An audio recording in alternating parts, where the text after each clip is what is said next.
professors and colleagues. It's an honor to be here. My talk will be divided in these 10 points.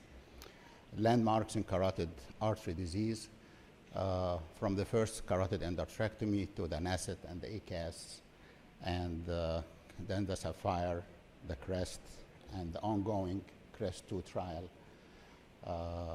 that we are enrolling in. TCAR is not, with intense medical management, is not part of this trial. Overview of the 𝗓𝐵 trial. The 𝗓𝐵 trial, in any trial, we need to be careful. Are these high-risk patients or standard surgical risk patients? And what is the percentage of symptomatic and asymptomatic? And what is the percentage of asymptomatic and symptomatic, and the number of patients in the trial? For the 𝗓𝐵 trial, it's a randomized trial in high surgical risk patients, a very well-defined high surgical risk. And the stroke rate was very similar between surgery and stenting, with increased risk with MI. This was published in lay press before it came to scientific journals. A 3 years results of the 𝗓𝐵 trial still shows equivalence between carotid stenting and endarterectomy. Then an overview of the �CREST trial, which is a more robust trial for standard surgical risk.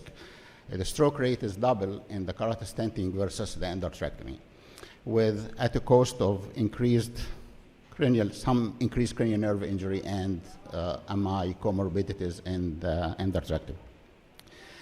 Durability has been established with the 3 years and 10 years in the 𝗓𝐵 and the �CREST.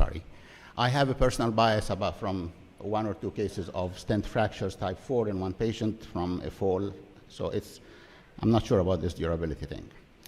Overview of the TCAR procedure. This is my first TCAR around 5 years ago. It's an incision in the neck, general or local anesthesia, usually general, and access to the carotid artery. This is the device that reverse flow to the femoral vein, and you put a wire after reversal of flow. If you shoot a picture here with an angiography, there will be no flow going to the brain whatsoever. The Roadster trial, there is no randomized trial. It's a prospective, multi-center, post-approval registry enrolling 692 patients, 99% technical success. The 30-day stroke rate is 1.9%. Then there is 1-year data published on 150 patients. This is a 30-day stroke risk scoring that was validated and published not too long ago. TCAR versus carotid endarterectomy.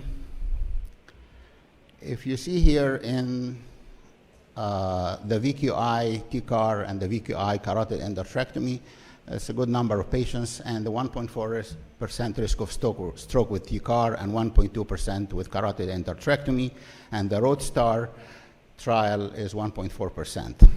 So overall, it's not bad. The CREST is 2.3%. TCAR versus transfemoral carotid artery stenting, which is the question of the talk. It's in another VQI registry, which is a prospective Society of Vascular Surgery registry, 600 TCARs versus 10,000 transfemoral stenting. The transfemoral stenting has twice the stroke and TIA than TCARs. Cerebral embolization. TCAR and carotid endarterectomy when intraprocedural TCD shows similar embolizations during pre-protection, during the protection. And both of them are much less than in the transfemoral carotid stenting. After release of the protection, the 3 procedures the same. Diffusion-weighted MRI imaging, pre and post-procedure, in patients without neurological deficits clinically, TCAR had findings of 12.9% lesions and the transfemoral of 33%, which is significant. Cost effectiveness. The TCAR itself, the equipment the vendor brings in the US is $6,000. If you compare TCAR versus carotid endarterectomy, there is a cost for TCAR, a 5-year cost of $19,000. This is for 2.92 quality adjusted life year. And it barely makes it, if you look here in incremental cost effectiveness ratio, it barely makes it to the 150,000 threshold for willingness to pay in the US. This is comparing carotid endarterectomy versus TCAR, and it's higher for the TCAR and right at the threshold. I try to put them in table to make it clear. The TCAR is the retrograde flow, not antegrade flow in the carotid. General or IV sedation, usually general. The flow is the neuroprotection by flow reversal. There is no catheters in the aortic arch. The vendor is a single vendor, whereas in the carotid stenting are multiple vendors. The stent design, and I want to highlight this, the stent design is an open cell, straight stent.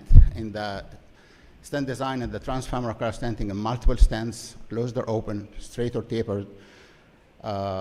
There's no time to say the difference between the stents. And anyway, vascular surgeons are mostly the ones doing the TCARs, whereas transfemoral is for everybody. There is no randomized studies for the TCAR. Case selection, the vendor is involved in the case selection. CREST-2 is not included in the CREST-2 TCAR. Feasibility is in 65 to 75% of patients. Common carotid artery dissection is reported in 2% in the reference below. And the contralateral occlusions, both are feasible. These are the results I already presented for in-hospital stroke. However, it's hard for me to compare the Roadstar with the Sapphire and CREST. These are randomized trials versus registries, high risk versus low risk. Payment, the cost for TCAR is around $10,000, for transfemoral carotid stent at $13,000. Diffuse weighted images, as I said, 12% versus 33%. This is a nice algorithm that was presented before from the European Society of Vascular Surgery guidelines. This is my practice algorithm currently, and it changes. So patients, I go for carotid endarterectomy first. If it's high risk patient, physiological or anatomical, then TCAR. And if it's based on anatomic suitability, based on the diameter of the common carotid artery and the distance from the lesion to the clavicle. If it's not suitable, then transfemoral. Of course, if anatomically suitable based on the arch and the ICA lesion. This is a patient who had recurrent carotid stenosis after carotid endarterectomy. I tried to do a transfemoral carotid stenting. Arch was very difficult, so I stopped. And then it had, this is a TCAR procedure and stented. This is an example of a CTA with a patient that's not fit for a TCAR because the carotid bifurcation is low. And if you see in the picture on the other side, there is looped ICA, so it's not a good candidate for transfemoral carotid stent either. This is a patient with a recent stroke, nice long neck, but the lesion on the very end of the lesion is a very bad lesion, and I actually still, these patients, I feel more comfortable doing carotid endarterectomy. In conclusion, did it make a difference? Yes, but TCAR has improved the results of carotid artery stenting, but this is based on non-randomized trials. Carotid endarterectomy remains the gold standard. Transfemoral carotid artery stenting and TCAR are good alternatives for patients who are high risk, depending on the definition of high risk. Vascular surgeons need to embrace all procedures for carotid disease. There is a concern of decreased volume of carotid endarterectomy for surgical trainees. Intense medical management may become the first treatment in selected patients with asymptomatic carotid awaiting the CREST-2 results. Every community needs to conduct its own incremental cost-effective analysis and sets its willingness to pay threshold for new procedure. If it's my neck, I want a carotid endarterectomy by a good vascular surgeon. Thank you.